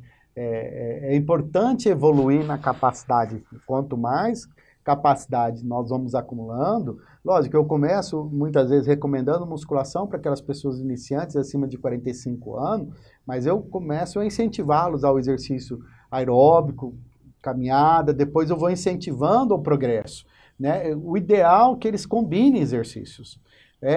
Uma capacidade cardiorrespiratória, dado por exercícios aeróbicos. Uma boa qualidade de força e de composição corpórea dada pelos exercícios resistidos. Uma boa flexibilidade que ocorre através de exercícios de flexibilidade e que ajudam e que também tem um fator coadjuvante que já mostrou a redução de mortalidade, que é os exercícios de relaxamento mental, que vão estar trazendo contribuição por causa da diminuição do estresse. Então, esses seriam os elementos interessantes que a gente pode buscar como um alvo para a nossa vida. Eu sei que a vida de todos nós passa por uma mudança muito grande que não depende muitas vezes das nossas próprias vontades. Verdade. Nós estamos vivendo um momento político, econômico, um momento até de ordem global, que está sofrendo um grande processo de mudanças, né? Nós estamos diante de uma situação de estilo de vida que perpassa também por grandes mudanças e também o estresse talvez seja um dos grandes vilões hoje no dia a dia das pessoas, mas busque fazer um pouco de musculação, eu acho que começa por aí, caminhada também e procure fazer um exercício de flexibilidade. Olha, depois você vai trabalhando a alimentação, então você pode não com muitas intervenções e nem com muito gasto, né, conseguir atingir alguns objetivos legais a curto prazo. Volto mais uma vez a falar sobre aquelas questões que já foram ditas, né? Nós, cardiologistas, muitas vezes usamos screens, scores para poder fazer estratificação de risco, para aquele que é mais baixo risco, não precisa de uma supervisão, mas os indivíduos de alto risco, vai fazer exercício, precisa ser supervisionados, de preferência por equipes multidisciplinares, né? Fisioterapeuta, médicos, educadores físicos, de preferência o ideal, né? Seria essa situação. Aqui, só para mostrar aqui, né, que as pessoas que têm baixa capacidade física, elas têm um impacto na sobrevida, diminui a sobrevida delas. Os que têm uma capacidade física maior, por exemplo, acima de 7 metros, é indivíduos que correm, vivem muito mais, né, têm uma sobrevida maior, né? Entre 6 e 4 metros, aqueles indivíduos que conseguem fazer exercícios do dia a dia, né, os cotidianos, né, alguma coisa melhorada que não seja uma corrida, né, alguns exercícios mais que faz, né, e agora quem tem capacidade muito baixa, que até às vezes para se vestir cansa muito, esse tem uma sobrevida muito baixa, né. Esse tema, às vezes a gente nem conversa por causa dos tabus, né, mas a questão do sexo, né? Principalmente os cardiopatas, né? Eles são os muito mais preocupados com isso. Mas a verdade é que esse estudo aqui, foi um estudo no Japão, mostrou o seguinte, isso é uma mensagem aí, que na verdade morrer durante o sexo não é uma coisa comum, não é difícil, porque a capacidade ou a intensidade é muito baixa, de 4 a 5 metros, você lembra que eu mostrei para vocês? Então, assim, a exigência, a frequência cardíaca às vezes nem sobe acima de 120 batimentos. Então, as exigências cardiorrespiratórias não é grande. É lógico que muitas vezes usa álcool, usa os Viagras da vida, e ainda estão usando remédios por coração, e tem um que é super contraindicado, que é o Sustrate, o Monocordil, usar junto com o Viagra. E esse estudo mostrou, né, que são situações essas, né, que o cara está fazendo as coisas escondidas, que tem a maior prevalência. Então, né, ser fiel também é uma das razões de longevidade de muitas pessoas, né. Então, eu não estou fazendo apologia, né, acredito na necessidade de as pessoas construírem relacionamentos e tudo mais, mas esse estudo aí mostrou um sinal de alerta, né. Então, tome cuidado, né. Enfim. Aqui no Brasil, como que nós médicos, né, na avaliação pré-participação, nós temos aí fluxogramas, nós temos diretrizes, normatizações, nada é feito pela nossa cabeça, nem pela opinião de alguma pessoa. Existem recomendações, diretrizes que a gente segue para poder conduzir as pessoas de forma segura e poder oferecer para ela um atestado que o atestado médico não é qualquer papel que se escreve. Então, não adianta pedir atestado médico no corredor e nem pedir aquele favor de atestado médico, porque o atestado médico é um documento de fé pública. Né? Então, eu já desde antemão, já aviso, olha, não dá para fazer atestado, você é meu amigo, eu te conheço, você está vindo aqui, eu sei que está tudo bem com você, mas quando se faz um atestado médico, você está fazendo um documento de fé pública e você não pode fazer isso de forma inadequada, né? Então, tem que passar por uma consulta, tem que ser avaliado e assim por diante, tá? Aqui só os pilares aí, né, dos guidelines, né, dos guidelines internacionais, daquilo que eles recomendam, assim, para questão da saúde geral, né, uma boa pressão, a questão do colesterol, do cigarro. Olha, o tabagismo, para mim, então, é o maior vilão da saúde do coração, é o tabagismo. Né? Indiscutivelmente, a pessoa que fuma, ela tem que cessar o tabagismo para ontem. Não tem como manter essa questão e achar que não vai ter consequência para o coração. Vai ter consequência sim, e não só do coração, como todas as outras questões. Então, é uma das coisas que mais nós recomendamos que tem que ser encerrado, acima de tudo, urgentemente. Lógico que hoje você tem apoio médico, você tem apoio psicológico, tem terapia farmacológica, tem terapia em grupo, para que o indivíduo possa encontrar. Tudo que impede ele é o velho orgulho humano, né? Aquela velha arrogância humana, não é outro motivo. Eu não preciso disso, eu sei, é o ser humano achando que tem o controle da sua vida na mão, até que esse controle sai como um sopro. Como um sopro. E aí você vê a fragilidade daquela pessoa que antes bravejava, falava grosso e que, diante de uma situação, passa a se mostrar a fragilidade. Tudo não passava de uma questão de orgulho, porque todo mundo recomenda pare de fumar, todo mundo aconselha e ele quer saber mais que todo mundo. Então, precisa ter a humildade de procurar ajuda, de procurar pessoas para ajudá-lo, que ele vai ser o maior beneficiário e vai ter uma vida muito melhor, vai descobrir que existe um paraíso depois da porta, né? Depois daquela porta. Aqui estão os exemplos da alimentação, né? A questão do diabetes, a prática do exercício físico, né? Comer uma maçã todo dia, né? O inglês fala, come uma maçã todo dia, né? É maravilhoso para a saúde, enfim. Não é o assunto aqui, mas esse é o bate-papo nosso, né? Procuramos falar bastante coisa. Aqui, né? doutora, a Priscila Scheder, ela quer saber qual que é o mais perigoso, taquicardia ou bradicardia? Não, assim, se for de forma, vamos dizer, patológica, né? Tanto um como o outro é perigoso, né? Existem bradicardias que não são benignas, né? Não são aquelas que nós falamos da síndrome do atleta. A taquicardia, que é o aumento da frequência cardíaca, quando ela ocorre durante o exercício, é ótimo, né? É importante que o nosso coração aumente a frequência cardíaca porque a gente alça maiores intensidades, né? E depende dessa variável, né? Mas, assim, quando é de causa patológica, tanto um como o outro, é um grande problema, tá? Aqui a Daniele Ferreira, parabéns, excelente palestra. Ela é de Pedro Juan Cavalheiro. Daniele, se você é acadêmica, né, fala aqui pra gente, né? Manda aqui pra gente se você é acadêmica de medicina. Sim. Aqui, ó, Débora Andrade, perfeita explicação. Obrigado. A Isabel Santos, de Nova Alvorada do Sul. Parabéns, doutor. Né, enfermeira que chega, não estou fazendo nada, doutor. Você vê que as mulheres se preocupam mais, é lógico que você vai ver que os homens morrem mais que as mulheres, né? E assim, não falei sobre esse assunto, mas o coração de atleta, ou a síndrome do coração de atleta, pode ocorrer nas mulheres.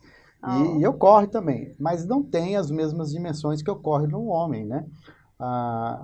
E também as mulheres podem ter morte súbita cardíaca, né, de causa de diagnósticos de doenças cardíacas, mas também é menos frequente que os homens, tá? Então, assim, as mulheres, e também a questão da saúde, né, a mulher se dá melhor, porque você vê, só tem comentário de mulher, pouco de homem, então. e você vê que elas estão atentas às dicas de saúde, estão sempre se preocupando com isso. A Mari está aqui, que é educadora física. Ótima palestra, obrigado pelas informações.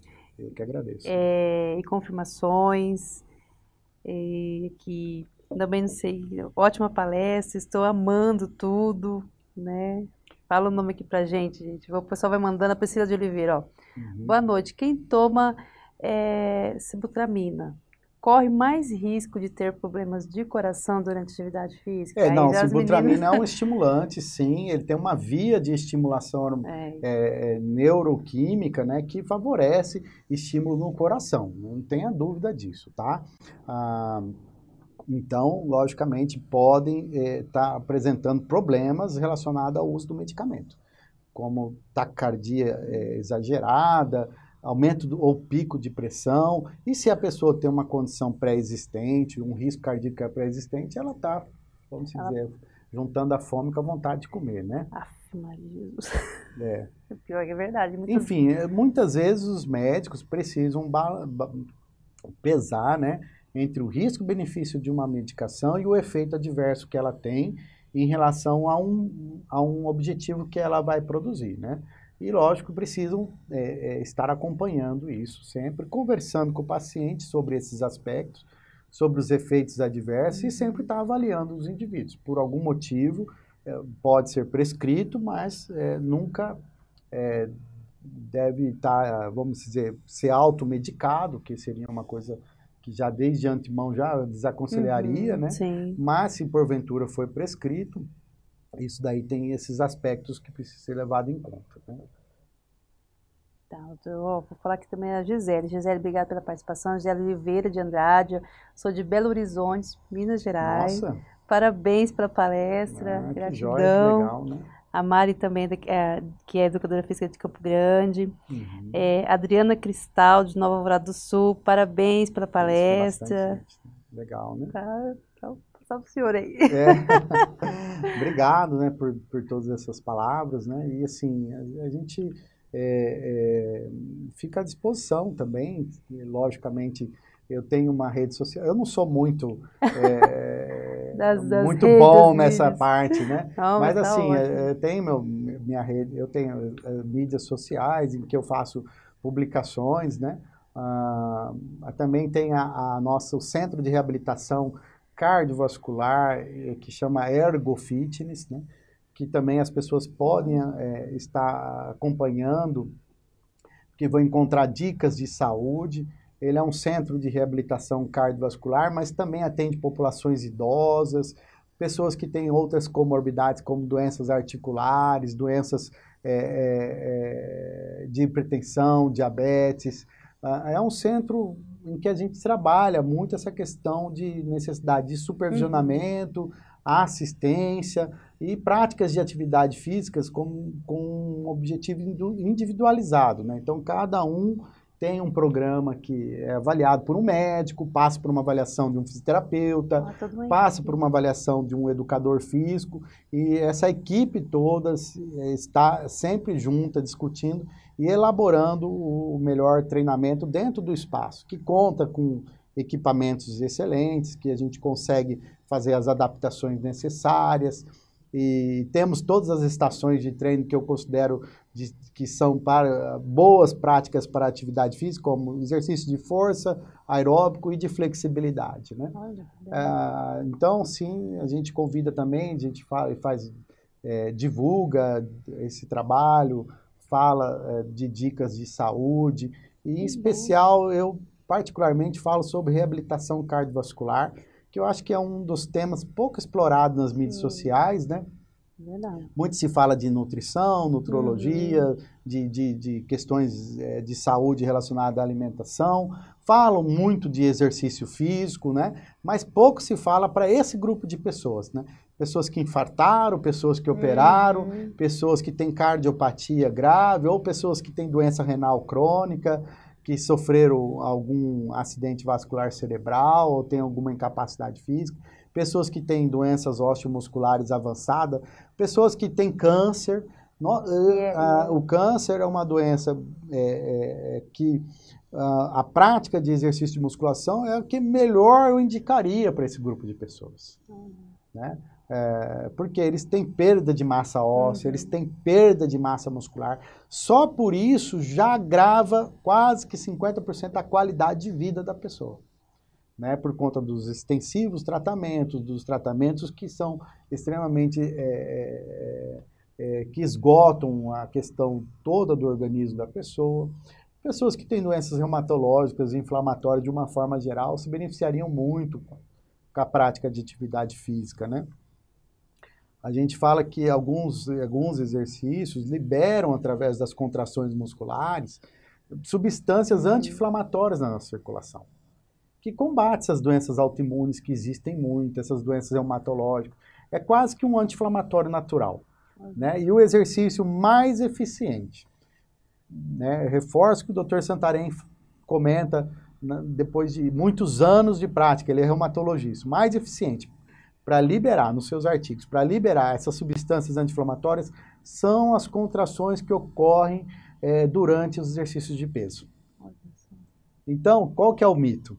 Que quem tem doença reumática ou doença autoimune que ataca as articulações não pode fazer musculação. Quem tem fibromialgia não pode fazer musculação porque dói tudo. É o contrário. Né? É o contrário. É o anti-inflamatório natural que as pessoas precisam tomar com as doses adequadas, né? Logicamente, sendo orientado, e o sucesso virá ao longo do tempo. Nossa, doutor, que bênção. Olha, a gente fica olhando assim, porque realmente é um público que você não vê muito falar, né? Assim, as pessoas não têm, às vezes já, não posso mais nada, agora já... São conhecimentos passados, né? Sim. Que não estão mais, que já foram derrubados já como mitos antigos, né? E que ainda não chegaram ainda no dia a dia, na prática do dia a dia, ainda está muito restrita à área acadêmica. Esse conhecimento ainda está reservado a alguns centros, à área acadêmica, mas não chegou para as pessoas essa informação e ainda elas têm os conceitos, né? Os conceitos ainda, elas carregam aqueles conceitos, né? Nossa, gente. E é muito legal, assim, ver como vocês têm toda uma equipe multi, né? Isso é muito 10 quando a gente trabalha dessa forma, porque você consegue atender o paciente no total, né? A equipe multi é uma realidade de hoje em toda a prática da área da saúde, em especial na prática médica. Não tem eficiência mais em hospital se não tem equipe multi. Sim.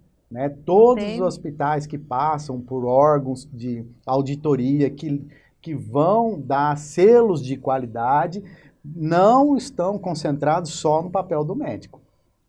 Não vão obter os selos de qualidade se não houver uma organização de toda a equipe multi. E assim, nas áreas de saúde, nutrição, na área de reabilitação, na área de exercício físico, a equipe multi é fundamental. Agora, esse diálogo entre todos é um desafio sempre, né? Sempre um desafio que deve sempre ser incentivado.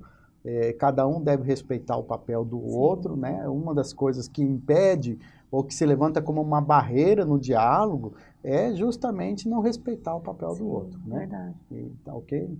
Já falei, tá ok. Muito legal. Não, eu fico assim encantada, porque é um desafio para a área da saúde isso, né? Você conseguir fazer com que toda a equipe entenda isso e que realmente você tenha essa equipe entrosada, que se faça a discussão dos casos, cada um expõe aquilo que ele detém de conhecimento, né, para estar somando, e a pessoa que ganha com tudo isso, logicamente, a equipe também, porque é muito bom essa troca de conhecimento, mas o nosso paciente é o mais beneficiado. E faz toda a diferença no tratamento. Sim, eu posso falar isso porque eu convivo com isso, né? Faz parte da minha prática ter esse convívio, esse relacionamento, né?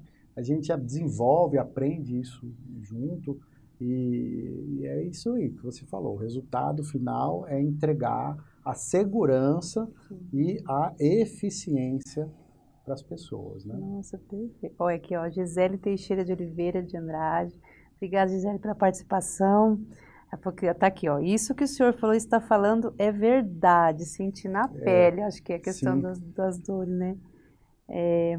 Então, isso aí, doutor, deixa espaço para o senhor falar, o que o senhor que faz, estamos no finalzinho, né? O senhor deixar as recomendações do senhor, falar com o pessoal que está em casa, né? Fique à vontade. Perfeito. Então, assim, só para resumir, né, o assunto que foi o coração de atleta e a avaliação pré-participativa, que são duas coisas interligadas, né? A importância de se passar por uma avaliação pré-participativa, principalmente para aqueles indivíduos que desejam iniciar a prática de atividade física, ou aqueles que, num certo momento da sua vida, resolvem intensificar, né, a prática de atividade física e, por algum motivo, por alguma questão ali, das questões que foram levantadas, se sentem que é necessário fazer uma avaliação, né?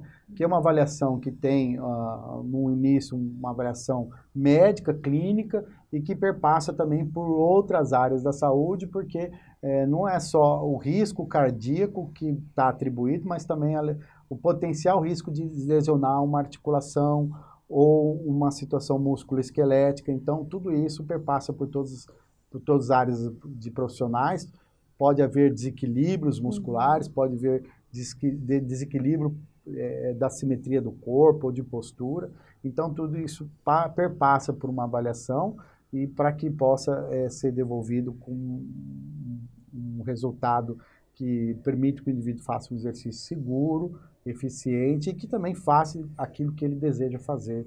Em relação ao coração de atleta, fica sempre a mensagem, né, que é importante tomar cuidado com os falsos positivos e aí você condenar uma pessoa a uma situação que não é real, sendo que existem alterações que chamam a atenção, mas são decorrentes a essa síndrome, são situações benignas, né, e que podem ser claramente resolvidas, não há necessidade de estar levantando um terrorismo na cabeça desses profissionais, mas sempre o cuidado é pouco, porque por algum motivo, ou diante de uma avaliação, esses indivíduos podem ter uma cardiopatia hereditária, uma cardiopatia congênita, e sofrerem uma morte súbita, inusitada, e interromper as suas vidas precocemente, e isso gerar um grande transtorno, uma comoção, tanto na família,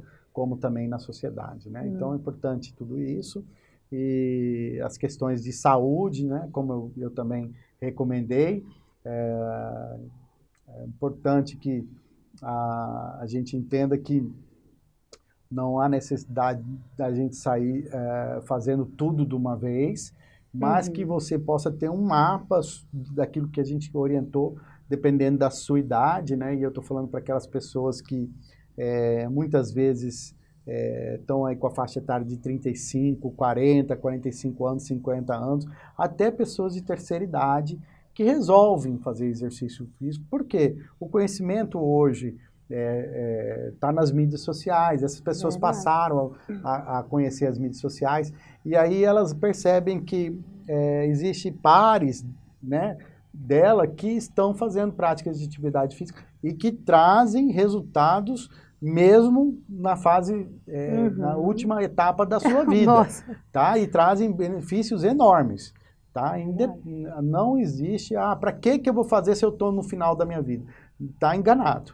Assim como parar de fumar no final da vida, também está enganado, porque vai se beneficiar muito. Só 4, 5 dias depois já vai estar respirando melhor. Isso é um resultado mais a curto espaço de tempo, né?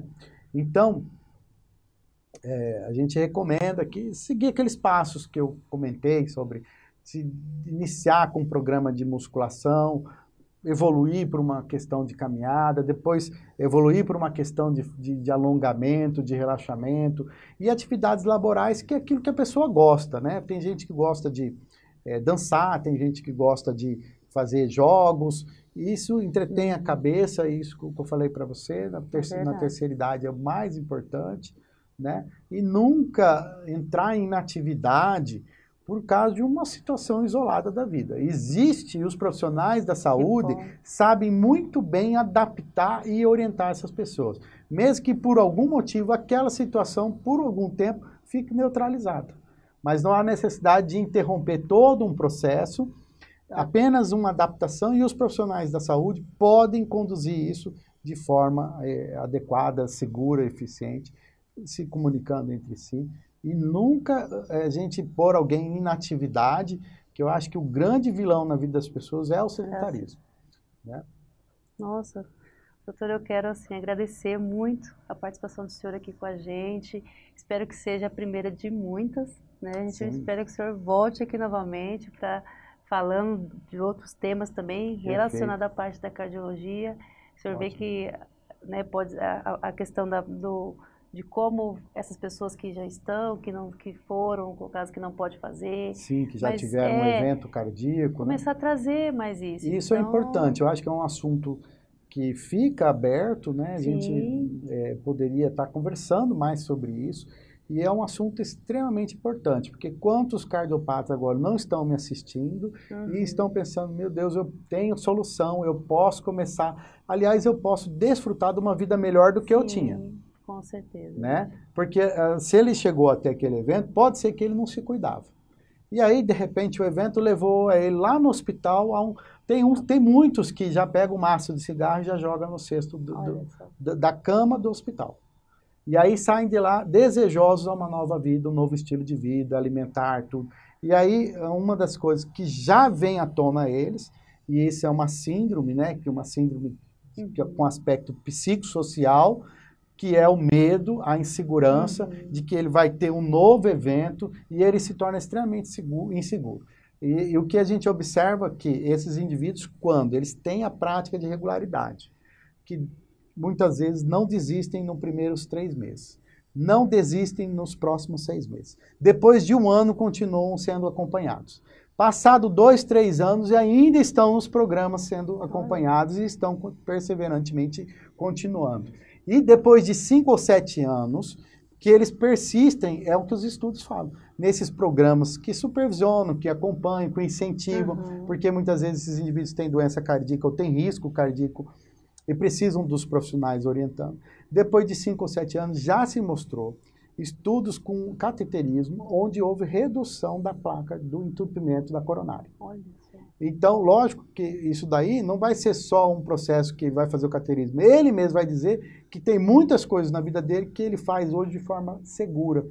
Tem alguns até que se sentem muito seguros, até se arriscam a voltar àquelas velhas práticas e acabam tendo problema. Então, às vezes esquece de tomar o remédio, resolve que acha que não precisa tomar mais o remédio, resolve que acha que não precisa mais passar no médico, mas é verdade que figurinha carimbada sempre vai ser carimbada e precisa continuar esse acompanhamento. Então, o sucesso é o permanente processo de regularidade, supervisionamento e pensar não em curto prazo, mas em longo prazo como um estilo de vida mesmo, né? Nossa, já estamos, vamos começar a tua palestra. Quem sabe? Vamos nos organizar. A gente vai aguardar o senhor aqui. Perfeito. Né? Eu agradeço muito a participação do senhor, a disponibilidade. O senhor foi totalmente acessível, né? A gente agradeço muito mesmo. E que realmente esse convite a gente vai estar já programando as próximas para o senhor estar aqui com a gente e passando esse conhecimento para as pessoas que precisam. Perfeito. E não só a população, mas também os nossos profissionais, né? A gente tem os acadêmicos, os nossos residentes. Eu agradeço muito a participação do senhor. Ótimo, muito obrigado por ter estado aqui com a gente. E a todos vocês, muito obrigado pela participação. Não se esqueçam, a gente agora vai estar todos os meses com palestras aqui, o Dr. Eduardo também vai voltar aqui com a gente. Obrigada, pessoal, uma boa noite a todos vocês. A nossa Escola de Saúde tentando chegar cada vez mais pertinho aí de vocês. Muito obrigada, pessoal. Até mais.